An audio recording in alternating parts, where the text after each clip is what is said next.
Hello, this is Greg Smith with GoSIgnMeUp, and I'm going to be showing you the GoSIgnMeUp online class registration software and our integration with the Canvas Learning Management System. We're very pleased to be here with Canvas on their Partner Day, and we do appreciate the opportunity to speak with you folks. And I must say we do certainly enjoy our relationship with Canvas. We've been doing this now for 20 years, and we're real proud of that milestone. And you'll find that we offer a very rich and mature set of features since this has been under development for such a long time. We do work with a lot of different types of clients that include government agencies, private enterprise, both large and small companies, Fortune 500 companies, real big into the medical healthcare area, nonprofits, and of course quite a bit, this is one of our sweet spots, into the K-12 and higher education markets, specifically as it relates to continuing education and professional development. And so in order to give you an illustration or kind of an overview of what we do and don't do and in our integration with Canvas, we use the metaphor of a bookshelf. And so if you imagine the bookshelf has three components, the left and right bookends and the books. So if you take the left bookend, that would be GoSIgnMeUp.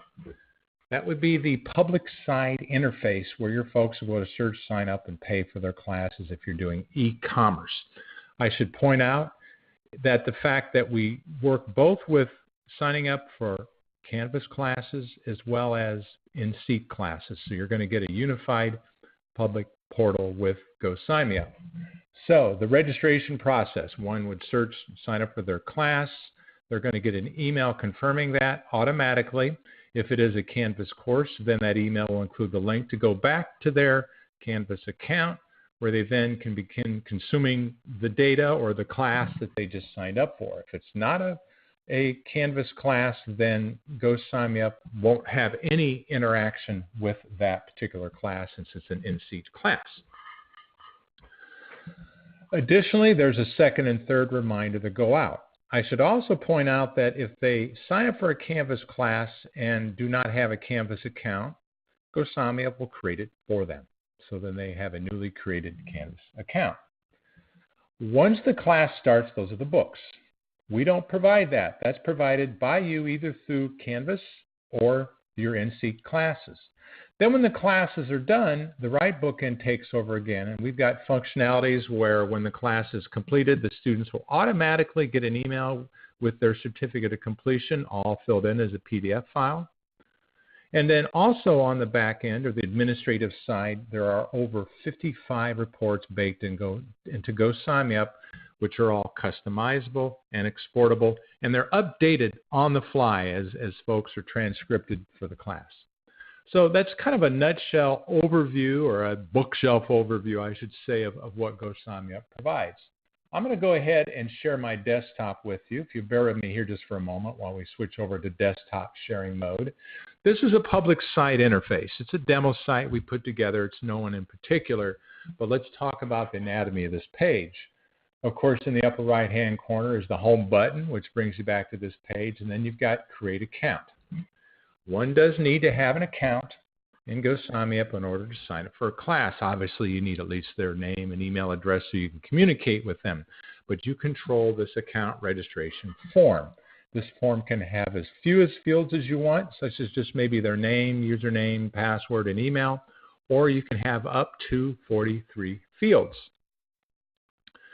And so you can determine the fields that are up here. They can be standard fields like city, state, zip. They can be custom fields that you create from scratch, required fields, optional fields. You can have different styles of fields like text fields, date fields, drop-down fields, radio button fields, any number of different formats there. You see that we've got these fields in these three boxes or widgets, so you can categorize those however you want. You can have additional boxes or widgets or less. You could have just one big one if you wanted to. So you control this form. You can even require that they agree to a terms and conditions or a registration policy. Now, I should also point out that we do have a single sign-on relationship with Canvas. So if one goes to the top of the page and they log in, they can use their Canvas credentials and it brings over their registration information automatically. So they don't need to recreate an account in here. So that's a real nice added feature in terms of our integration with Canvas. I'm going to go back to the home page, and as we go down that page, you can see those two people sitting there. That whole big picture, that whole area is for you to brand the site yourself, so that you can have additional pictures, smaller pictures, bigger pictures, videos, text, hyperlinks, banners, logos, whatever you want in there, that's your branding. Now, when you set up a new class in GoSIgnMeUp, you determine what is the main category of that class. Those are listed on the left-hand side here. By the way, you can even change the coloring of these tabs as well. It doesn't have to be gray. And so when you create these new categories, then as you click on these on the front page, out pop the subcategories, of which you can have as many of those as you want. And so as you click on the subcategory, out pop the classes from that subcategory in the middle of the screen. You can have, this is what's called the list view. You can have as your default view, tile view, which looks like this. And so you get to choose which one is your default view.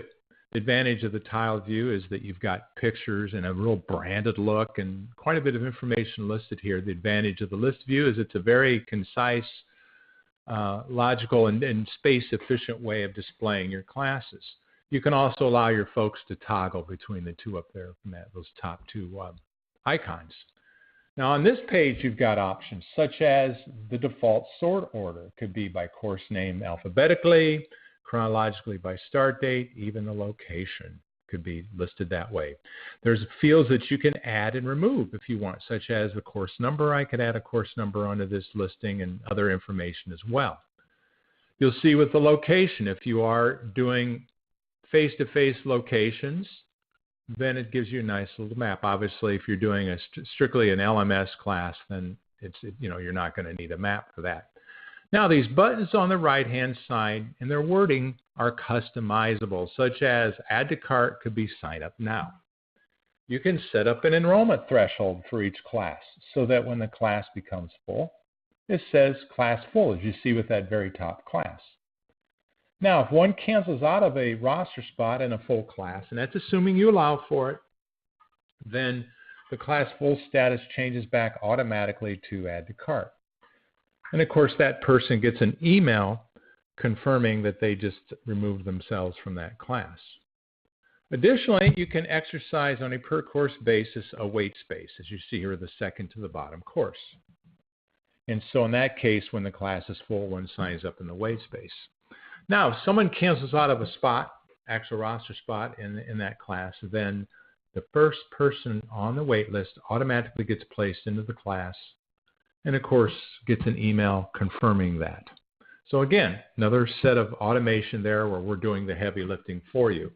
You'll also notice in this next to the top class a little padlock, because there's an access code required to gain access to that class that you would provide only to the people that you want to gain access to that class. Now, if I want to learn a little bit more about an individual class, I simply click on its title, and this is going to zoom in and focus on a much more detailed description. Very efficient space because there's a whole lot of really useful information here. You can see the description itself. That can be as long or as short as you want. You can see there's different formatting styles and fonts, etc. You can even embed a YouTube video. As we move down the page, if you're doing credits, you can have a widget there with credits. And by the way, you can call the credits whatever you want. You can call it Bungee for credits for all that matter if you want to do that. Of course, there's a location if it's a a face-to-face location. In the middle widget shows you the dates and times that the class meets. If you can have up to 40 days and times listed. Now, a lot of folks with their LMS classes prefer just to have the starting and ending date, which that can be done here as well. And you can even have no dates listed where it's kind of a free form, start and end whenever you want to as far as the class goes. The registration by default, it shows as closing on the day of the class. But again, like most things, you can change that and alter it before or after the class. Here's the instructor that's associated with it. You can have up to 3 instructors listed there, or none, actually, if you want to go that direction with it.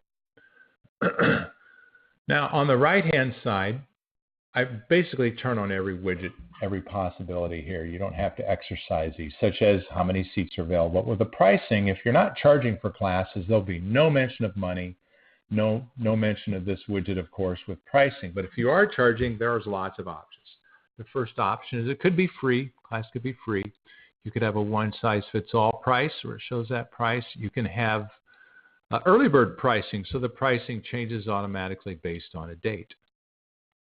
Additionally, you can have membership pricing. So if I'm a member of a certain group, it shows my discount automatically. And you can have as many groups. You can have 2 discounted pricings per class, and then you can have as many groups feeding into those 2 discounted prices. And then you can also have a drop down of prices where they're all listed there with a radio button, and you check the one that's appropriate. Below that is a prerequisite that you can exercise on a per course basis where one needs to check in the affirmative to gain access and materials. You can have more than one material there, and that would get added to the price at the checkout. Now, there are other ways to search for a class. Of course, we've got our categories over here on the left side and the show all. So that's, one of the ways that we showed you, and certainly a very efficient way for searching for classes. But there's also keyword search where it's going to search all the titles and descriptions. You've got a date range search where I could go from until dates. You can combine those two, Excel classes within a certain date range, so forth. As we go clear to the upper right-hand corner, then you can also view the classes on a very clean and elegant calendar view. And so as you scroll through each month, let me find a month. Here we go. We got a class. And of course, as you click on it, it takes you into the detailed description where you could sign up. But we've also got weekly and daily views, and you can even filter these classes by those main categories from the front page. Now I'm going to go ahead and log in as a student. I have a Canvas account, by the way. And this Canvas account gives me a single sign-on relationship with Canvas. Now, it brings me in here when I do log in. It went to check my credentials in Canvas, came back here and updated anything it needed updated from Canvas. And so it takes me into my account area. And as we look at this, there's some very useful things here, such as this course widget. It shows the classes that I'm currently enrolled in. And so that I can come in here and cancel out of a class. Now, if you want to turn that functionality off, you can certainly do that.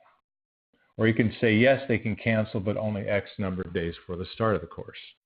So you've got that ability too. And of course, when I cancel out, I get an email confirming that. Also, when one clicks submit as they're submitting for the course and they get their initial email confirmation from you, which is customizable on a per course basis as far as the information, you can include up to 5 attachments, maybe a PDF file of a syllabus or something of that sort. And that's especially helpful in your face-to-face situations. But they can view that again. All that shows up in their inbox, but they can view it again here. You've got that. If we go to the top, you can see the waiting list. This shows all the courses. I don't happen to have any in waiting lists now. Past classes are classes I signed up for but did not complete properly. They didn't show up, finish the content properly. The way that one gets credit for having completed a course is to be transcripted. The way that one gets transcripted is either a system administrator, and you can have as many of those as you want in the system, by the way, or an instructor goes into that class roster and simply puts a check mark by each student that has completed the class successfully. You can include a final grade, their credits, attendance, or any of the above or none of the above. And so then there are 3 things that happen when that check mark happens. They're all automatic.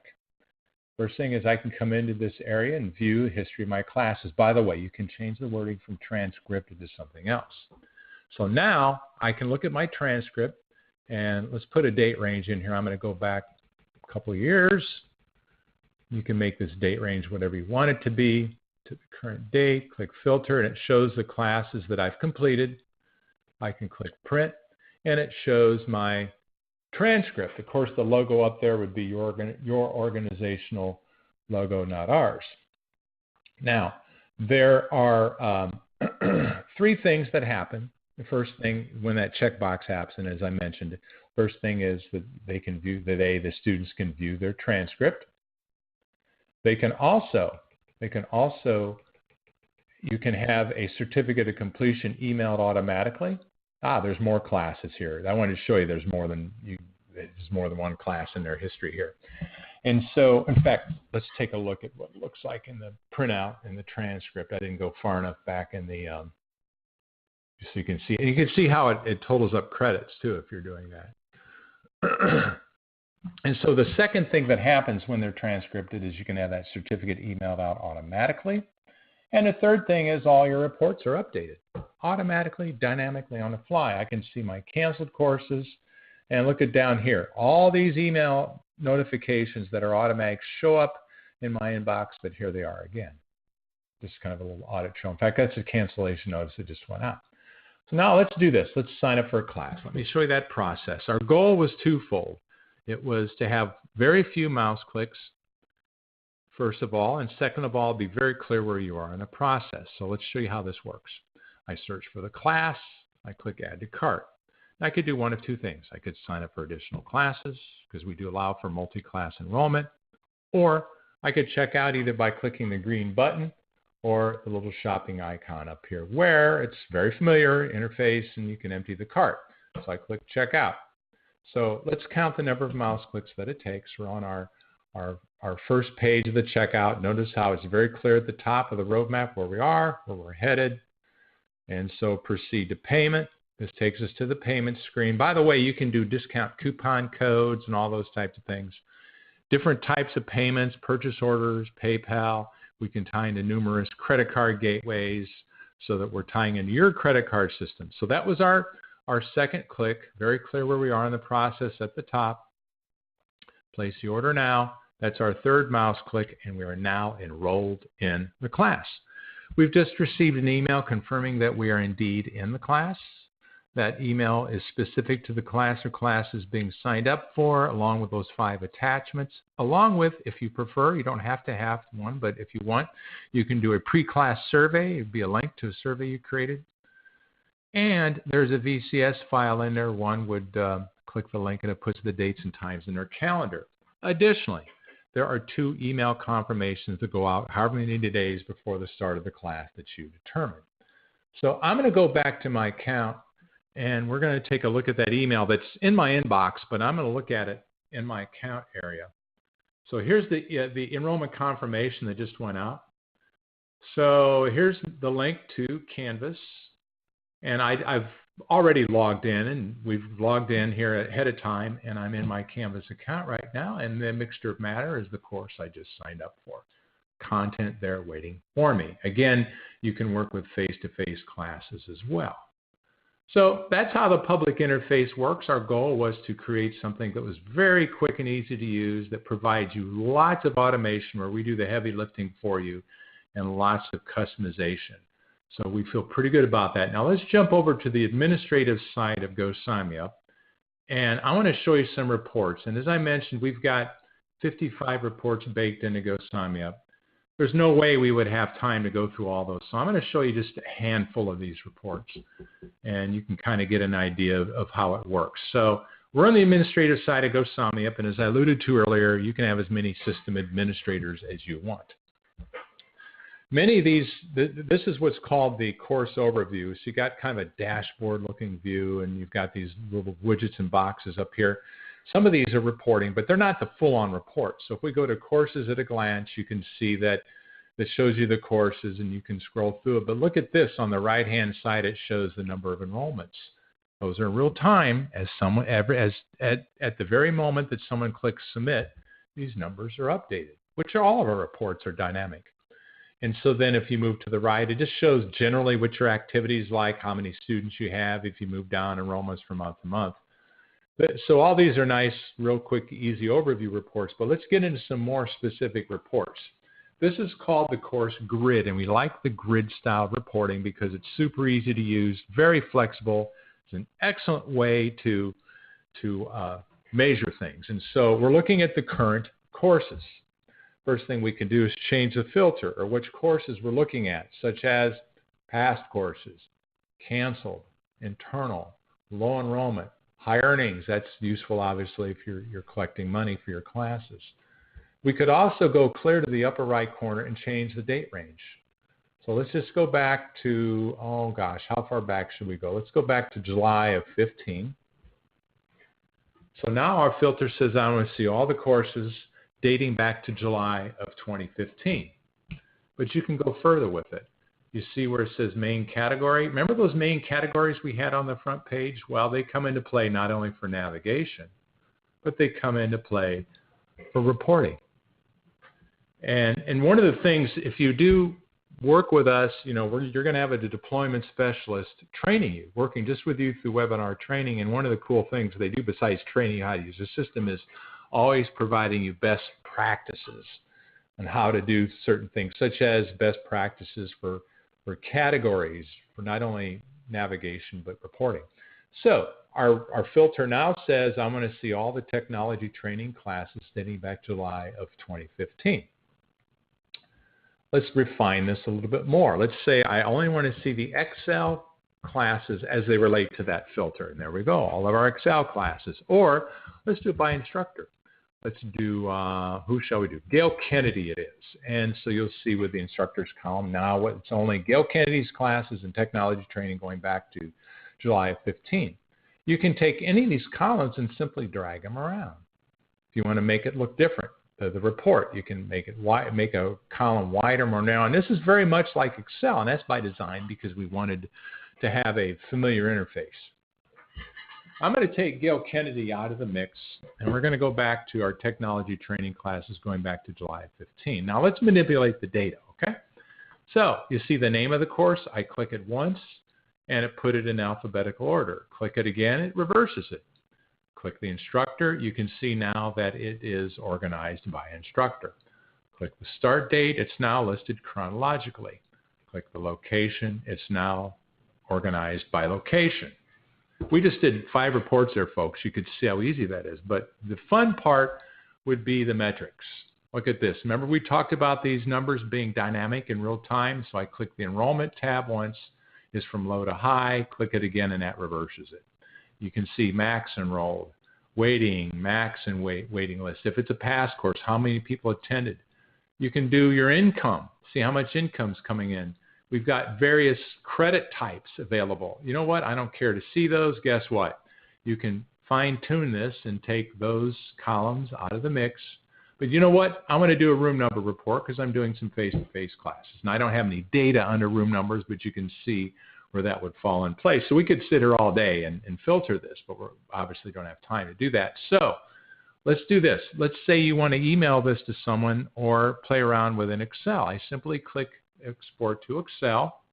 It's converting it in real time into Excel. And I'm going to open, it just created the flat file. Now there it is inside of Excel, real time. It's now staring at you digitally where you could do your pivot tables, subtotals, whatever it is you need to do, pie charts, and you've got, really, this is a powerful tool on steroids with that exporting to Excel. Now this is a great report. It's what we would call a macro report, 30,000-foot view. But what if we want to granulate it? In other words, I want to see who are those 5 students. Easy. I simply double-click on that course, and it's zooming in and focusing on just that instance of just that course. This particular page is called the course dashboard. It actually does way, way more than reporting. In fact, that's a small part of what it does. Overall, it's a very intuitive way to manage the course. But let's look at the reporting first. In the middle, enrollment statistics. Of course, you get a little graph of how many people enrolled. Then you can see who are the 5 people enrolled, who's on a waiting list, who's canceled. So you've got all that information there.